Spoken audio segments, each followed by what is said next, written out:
Hello everyone, आप देख रहे हैं इन्फॉर्मेशन टेकी और आज हम सत्र तीसरा के बाद वाले चैप्टर को कवर करने जा रहे हैं जिसमें है set page break, set page layout, workbook देखें और सेल और रेंज का नाम अप्लाई करना। तो चलिए देखते हैं कि इसको किस प्रकार से करना है।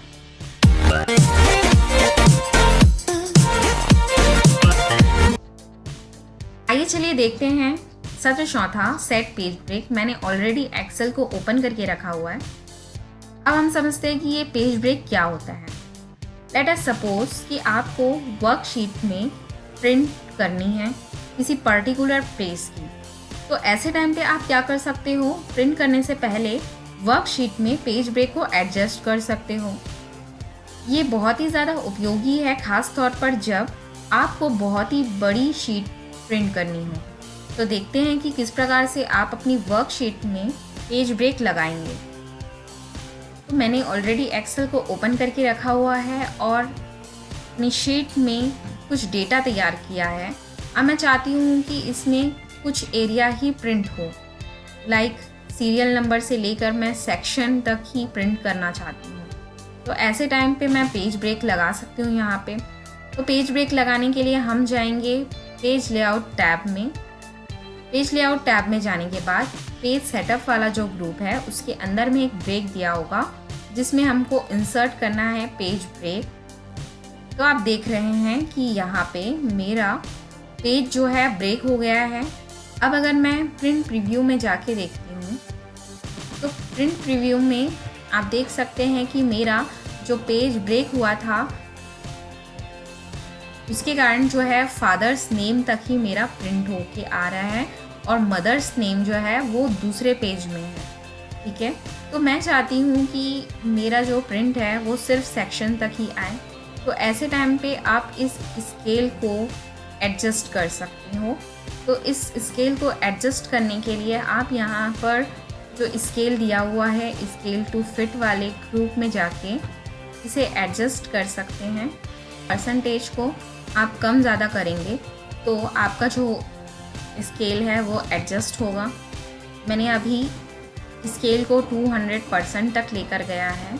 मेरा जो पेज है वो बहुत सारे भागों में बट गया है।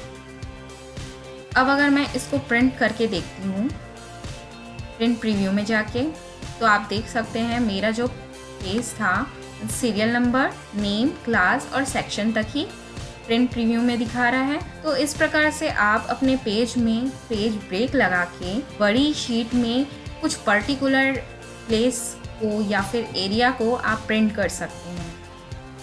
आइए चलिए देखते हैं set page layout. Set page layout के अंतर्गत में बहुत सारे विकल्प होते हैं। Margins, orientation, size, print area, breaks, background और प्रिंट टाइटल। जब भी आप कोई भी चीज़ को प्रिंट निकालते हैं, कोई आपके पास बड़ी वर्कशीट है जिसमें आप पर्टिकुलर किसी प्लेस को या फिर किसी एरिया को प्रिंट करते हैं, तब आप इस पेज सेटअप में जितने भी हैं जैसे कि मार्जिन्स हो गए, ओरिएंटेशन हो गए, इन सब की सेटिंग करते हुए आप बहुत ही आसानी से और बहुत ही अच्छे प्रकार से प्रिंट निकाल सकते हैं। तो चलिए देखते हैं कि किस प्रकार से इसका उपयोग करना है। सबसे पहले हम पेज सेटअप में जाते हैं और देखते हैं कि सबसे पहला जो है मार्जिन दिया हुआ है। जैसे ही हम इस ड्रॉप डाउन लिस्ट को क्लिक करते हैं तो इस मार्जिन्स में आप देख रहे होंगे बहुत सारे ऑप्शंस दिए हुए हैं। मार्जिन का मतलब ये हुआ कि आपके पास सपोज प्रिंट करने के लिए A4 साइज़ का पेपर है, उसमें जब भी हम प्रिंट करते हैं तो आपका नॉर्मल में अगर आपका मार्जिन है तो आपका top, bottom, left, right, header और फूटर का जो साइज़ है वो कुछ इस प्रकार से रहेगा। उसके बाद आप देख रहे होंगे नीचे वाइड और नैरो दिया है। ये नॉर्मल के कंपैरिजन में वाइड में कुछ ज़्यादा गैप रहेंगे आपके पेज मार्जिन के और नैरो में थोड़े से कम रहेंगे। तो आप अपने हिसाब से जो मार्जिन आपके लिए सूटेबल हो आप उस मार्जिन का उपयोग कर सकते हो।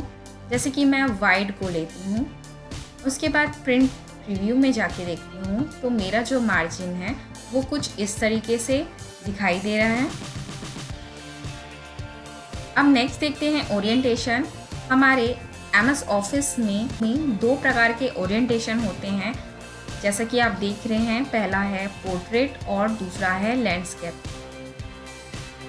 सपोज़ आप चाहते हैं कि हमारा जो पेज है वो लैंडस्केप में रहे, तो इसको अगर मैं क्लिक करती हूँ तो मेरा जो पेज है वो लैंडस्केप हो जाएगा, और जब मैं प्रिंट आउट निकालूंगी तो इस लैंडस्केप फॉर्मेट में मेरा प्रिंट आएगा। अगर मैं पोर्ट्रेट करती हूँ तो मेरा जो पेज है वो कुछ इस प्रकार से लंबा टाइप का प्रिंट होके आएगा। A4 या फिर किसी भी साइज़ वाले पेपर में इस प्रकार से प्रिंट होके आएगा। उसके बाद नेक्स्ट देखते हैं साइज़ में यहाँ पे आप जिस भी पेपर में प्रिंट आउट निकालना चाहते हैं, मोस्टली लोग A4 साइज़ वाले पेपर में ही प्रिंट निकालते हैं, और अगर लेटर साइज़ में निकालना है तो आप लेटर वाले ऑप्शन को क्लिक कर सकते हो। और भी यहाँ पे बहुत सारे ऑप्शंस हैं, आप किसी भी एक पर्टिकुलर साइज़ को क्लिक करके आप अपना प्रिंट आउट निकाल सकते हैं। अब नेक्स्ट देखते हैं प्रिंट एरिया। प्रिंट एरिया का मतलब ये होता है कि जिस पर्टिकुलर एरिया को आप प्रिंट करना चाहते हैं, आप उसको सेट कर लीजिए वहाँ तक। जैसे कि मैं चाहती हूँ कि सीरियल नंबर, नेम और क्लास मेरा प्रिंट हो, और उसमें भी पहला और दूसरा नाम ही प्रिंट हो।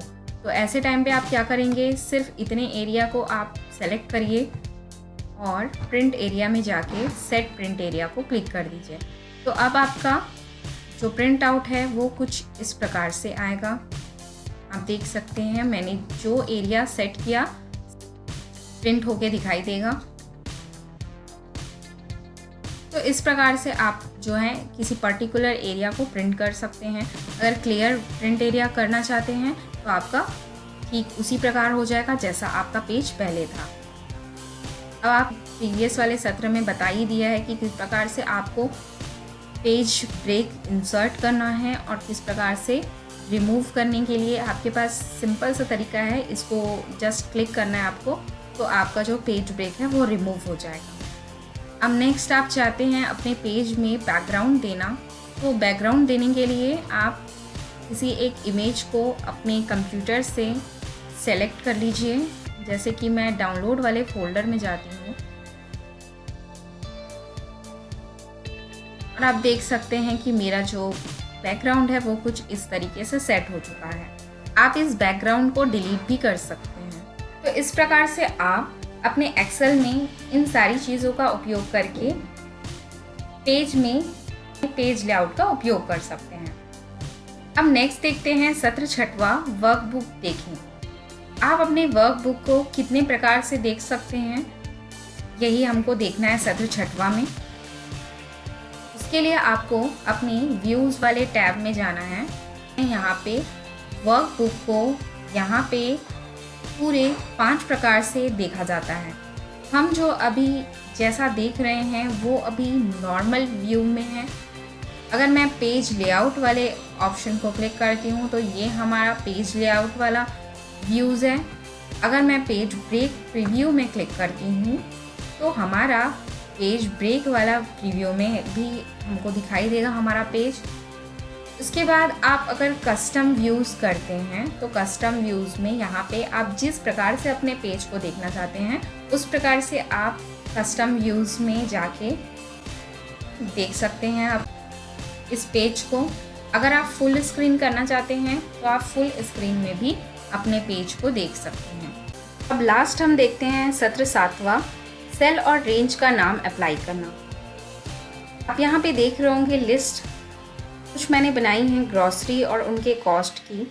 मैं यहाँ पे चाहती हूँ कि मेरा जो ग्रॉसरी में एप्पल, बनाना और जितने भी फ्रूट्स हैं उनका कॉस्ट अलग से निकालूँ, और जितने भी स्टेशनरी आइटम हैं लाइक पेंसिल, पेन, कॉपी और बुक उनके कॉस्ट अलग से निकालना चाहती हूँ। तो ऐसे टाइम पे आप जो है सेल में रेंज अप्लाई करके आप अपने कॉस्ट को इंडिविजुअल निकाल सकते हैं। ऐसे टाइम पे आपको सिंपली क्या करना है, एप्पल से लेके ग्रेप्स तक आप सेलेक्ट कर लीजिए उनके कॉस्ट को, देन राइट क्लिक करेंगे और नेम और रेंज में क्लिक कर लेंगे। यहाँ पे नेम यहाँ पे दे दोगे आप फ्रूट, क्योंकि ये सारे फ्रूट के कॉस्ट हम निकालना चाहते हैं इसलिए हमने नेम यहाँ पे फ्रूट दे दिया। और यहाँ पे जो रेंज है वो ऑटोमेटिक सेलेक्ट हो जाते हैं खुद से। हमको सिंपली ओके में क्लिक करना होगा। अब नेक्स्ट मैं सेलेक्ट करूँगी पेंसिल से लेकर बुक तक के कॉस्ट को और नेम और रेंज में जाऊँगी। उसके बाद यहाँ पे नेम दे दूँगी स्टेशनरी, देन ओके पर क्लिक कर लेती हूँ।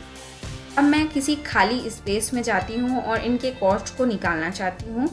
तो मैं क्या करूँगी, सबसे पहले तो बराबर का चिन्ह डालूँगी, क्योंकि एक्सेल में हमेशा कोई भी कैलकुलेशन करने से पहले हम इज इक्वल्स टू का साइन देते हैं। इज इक्वल्स टू का साइन देने के बाद अब आप चाहते हैं कि ये टोटल कॉस्ट कितना हुआ, तो टोटल के लिए हम हमेशा जोड़ते हैं सारी संख्याओं को। तो यहाँ पे एक्सेल में जोड़ने का जो फॉर्मूला होता है वो होता है SUM सम। मैं यहाँ लिख लेती हूँ सम, ब्रैकेट को ओपन कर लूँगी शिफ्ट बटन दबा के। अब यहाँ पे मैंने ऑलरेडी जो है एक रेंज बना के रखा हुआ है। यहाँ पे मैंने जो फ्रूट्स का जो रेंज बना के रखा हुआ है उसको मैं लिख लेती हूँ यहाँ पे, और आप देख सकते हैं यहाँ पे फ्रूट शो हो रहा है। मैं टैब बटन दबाऊंगी और उसके बाद ब्रैकेट को क्लोज करूँगी, देन एंटर करती हूँ। तो मेरा जितना भी फ्रूट्स का कॉस्ट था वो यहाँ पे शो हो गया। आप ऐड करके भी देख सकते हैं, आपको आंसर इतना ही मिलेगा। अब मैं चाहती हूँ कि मेरा जो स्टेशनरी आइटम है उसका टोटल करूँ। तो उसका टोटल करने के लिए मैं क्या करूँगी, is equals to sum, tab button दबाऊंगी तो ब्रैकेट ऑटोमेटिक ओपन हो जाएगा। उसके बाद जो है मैं यहाँ पे लिखूँगी स्टेशनरी। तो आप देख सकते हैं यहाँ पे ऑप्शन शो हो रहा है, ठीक है। तो मैं यहाँ पे नीचे जाऊँगी और टैब बटन पर क्लिक करूँगी तो मेरा स्टेशनरी लिखा जाएगा। अब मैं ब्रैकेट क्लोज करके एंटर बटन में क्लिक करती हूँ तो मेरा जो स्टेशनरी का कॉस्ट है वो यहाँ पे आ गया। यहाँ पे ज़रूरी नहीं है कि हम सिर्फ सम का ही फॉर्मूला लगाएं।